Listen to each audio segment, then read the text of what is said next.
பார்வதி உற்சவத்துக்கெல்லாம் தயாரா இருப்பாங்க, நம்ம கிளம்பலாம் அப்படின்னு சொல்லிட்டு எந்திரிக்கிறதையும் அந்த இடத்துக்கு விநாயகர் வர்றதையும் போன எபிசோட்ல பார்த்தோம். இன்னைக்கு எபிசோட்ல பார்வதி விநாயகர் கிட்ட ஏன்பா கவலையோட இருக்க, என்னாச்சு அப்படின்னு கேக்குறாங்க. ஒரு பக்கம் உற்சவத்துக்கு எல்லாரும் தயாரா வந்துட்டாங்க, ஆனா வந்திருக்கவங்களுக்கு விருந்தளிக்கணும் அப்படிங்கிற நினைப்பு யாருக்குமே இல்லையே அப்படின்னு தயங்கி தயங்கி சொல்றாரு. அது மட்டும் இல்லாம சமைக்கிறதுக்கு தேவைப்படுற பொருளும் இல்லையே அப்படின்னு ரொம்ப வருத்தத்தோட சொல்லவும் சிவன் சிரிச்சுட்டே சொல்றாரு, அறிவுக்கு அதிபதியான கணபதி ஏதாவது தவறு செய்யலாமா, அதுவும் நீ சாதாரண தவறு செய்யலையே அப்படின்னு சொல்றாரு. இவர் எனக்கு புரியலையே அப்படின்னு கேட்கவும், விருந்துக்கு வர்றவங்களுக்கு சமைக்காம இருக்கிறது ஒரு சாதாரண தவறு கிடையாது, ஆனா இதுல விஷயம் என்ன தெரியுமா, நீ செஞ்ச தவறுனால கைலாயத்துக்கு வந்திருக்க விருந்தினர்கள் எல்லாருமே அம்மாவுடைய புதிய ரூபத்தையும் பார்க்க முடியும் அப்படின்னு சொல்லிட்டு பார்வதியை பாக்குறாரு. அந்த அம்மா புரிஞ்ச மாதிரி அவங்களும் சிரிக்கிறாங்க. அடுத்த காட்சியில அந்தகனையும் குரு உஷானாவையும் காமிக்கிறாங்க. அவர் அந்தகன் கிட்ட கேட்டுட்டு இருக்காரு, உனக்கு என்ன ஆச்சு, நீ எப்பவுமே எல்லாமே அழியறத பத்தியே பேசுறிய, மகாகாளி சிறை பிடிக்கிறது சாதாரண விஷயமா, உன்னோட இந்த கெட்ட எண்ணத்துக்கு நான் துணையா இருக்க மாட்டேன், சம்மதிக்கவும் மாட்டேன் அப்படின்னு சொன்னதும் அவன் ரொம்ப திமிரா சொல்றான், நான் இதுக்கெல்லாம் உங்ககிட்ட சம்மதமே கேட்கவே இல்லையே அப்படின்னு சொல்லவும், நீ என்ன சொல்ல வர அப்படின்னு கேட்கிறாரு. மகாதேவரை கும்பிடுற ஒருத்தர் ஏன் திட்டத்துக்கு எப்படி உதவுவாரு,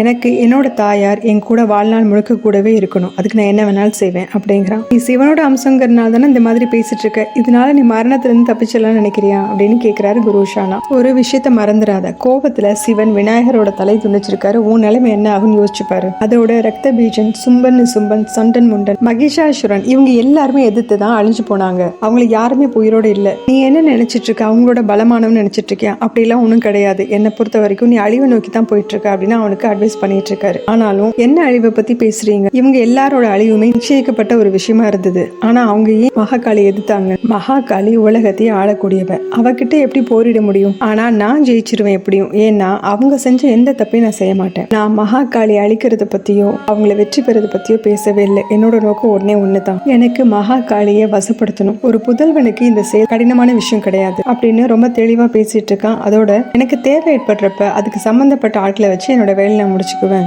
அதோட என் அம்மாவுக்கு நான் கொடுத்த வாக்குறுதியை நான் நிறைவேற்றுவேன், அது என்னன்னா மகாதேவர் கிட்ட இருந்து அவங்களுக்கு விடுதலை கிடைக்கிறது அப்படின்னு சொல்றான். அவனே எல்லாத்தையும் தவறா புரிஞ்சுக்கிட்டு பேசிட்டு இருக்க குரு உஷானா என்ன படம் தெரியாம அவனை பார்த்துட்டு இருக்காரு பரிதாபமா. அடுத்த காட்சியில கைலாயத்தை காமிக்கிறாங்க. அங்க நாராயணன், லட்சுமி, பிரம்மதேவ, சரஸ்வதி எல்லாருமே வரவும், அவங்களோட தேவர்கள் எல்லாருமே வரவும் முருகன் எல்லாரையும் அவங்கள வரவேற்கிறாரு. நாராயணரும் அங்க அலங்காரம் பண்ணிருக்கிறத பார்த்துட்டு, இன்னைக்கு இருக்கிற இந்த அலங்காரத்தை பார்த்து நான் ரொம்ப சந்தோஷப்படுறேன் அப்படின்னு சொல்றாரு. நந்தியும் சொல்றாரு, இது எல்லாமே பார்வதி தாயாருக்காகத்தான், அவங்க இந்த பிரபஞ்சத்துக்காக எவ்வளவு விஷயங்களை செஞ்சிருக்காங்க, அதனாலதான் அவங்கள மகிழ்ச்சி படுத்துறதுக்காக தான் நாங்க இந்த கைலாயத்தை அலங்காரம் பண்ணிருக்கோம் அப்படின்னு அவர் சொல்றாரு. லட்சுமி சரஸ்வதியும் பொறாமையோட ஒருத்தருக்கு ஒருத்தர் பாத்துக்கிறாங்க. நாராயணன் இதை கவனிச்சுட்டு அமைதியா வந்துட்டு இருக்காரு. இங்க நந்தியும் முருகன் கிட்ட அதே கேள்வி கேட்கிறாரு, விருந்தினர்கள் எல்லாம் வந்துட்டாங்க, ஆனா சமைக்கிறதுக்கான எந்த ஏற்பாடும் செய்யலையே, என்ன பண்ணலாம் அப்படின்னு கேட்க, தாயாரால தீர்க்க முடியாத பிரச்சனை இந்த பிரபஞ்சத்துல ஏதாவது இருக்கா, கொஞ்சம் பொறுத்துருங்க, நீங்களும் இப்ப பார்க்கத்தானே போறீங்க அப்படின்னு சொல்றாரு. இதையும் லட்சுமியும் சரஸ்வதியும் ரொம்ப வருத்தத்தோட தான் பாத்துக்கிட்டு இருக்காங்க. நல்ல வேளை இந்திரன் வந்து